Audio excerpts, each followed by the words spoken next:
ஒரு ஊர்ல ஒரு பாட்டி இட்லி சுட்டு வித்துட்டு இருந்தாங்க. அந்த பாட்டி கிட்ட இட்லி 50 பைசா தான், ஆனா சாம்பார் மட்டும்தான். அந்த ஊர்லயே பாட்டி கடை மட்டும்தான். இதை கேள்விப்பட்டு பிரபலமான ஒரு 3 ஹோட்டல்காரங்க அந்த ஊர்ல கடை வச்சாங்க. கடை வச்ச உடனே பாட்டியை காலி பண்ணணும் அப்படின்ற எண்ணத்துல ஒரு ஹோட்டல்காரன் இட்லி சாம்பார் சேர்த்து 50 பைசா கொடுக்க ஆரம்பிச்சான். இன்னொருத்தன் இட்லியோட சட்னி சாம்பார் சேர்த்து 50 பைசா கொடுக்க ஆரம்பிச்சான். இன்னொரு ஹோட்டல்காரன் என்னன்னா ஃப்ரீயாவே கொடுக்க ஆரம்பிச்சா மொத்த ஜனம் அங்க போயிடுச்சு. இப்படியே வருஷங்கள் ஓடிச்சு. பாட்டி கடை வைக்கிறது அந்த ஃப்ரீயா கொடுத்த ஹோட்டல்காரன் இப்ப 4 வகை சட்னி இட்லி சேர்த்து ஒரு இட்லி 10 ரூபாய் விற்க ஆரம்பிச்சிட்டான். எல்லா ஹோட்டல்காரங்களும் இட்லி 10 ரூபாய் பண்ணிட்டாங்க.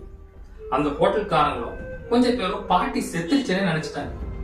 ஆனா பாட்டி சாகல. ஐயோ என் மக்கள் கஷ்டப்படுறாங்களே அப்படின்னு சொல்லி மறுபடியும் அதே 50 பைசாக்கு இட்லியும் சாம்பார் கொடுக்கறதுக்கு வந்துட்டாங்க. வந்த பாட்டி அந்த 3 ஹோட்டல்காரனை பார்த்து சொன்னாங்க, தம்பி இந்த ட்ரிப் நான் மட்டும் இல்ல, ஹோட்டல்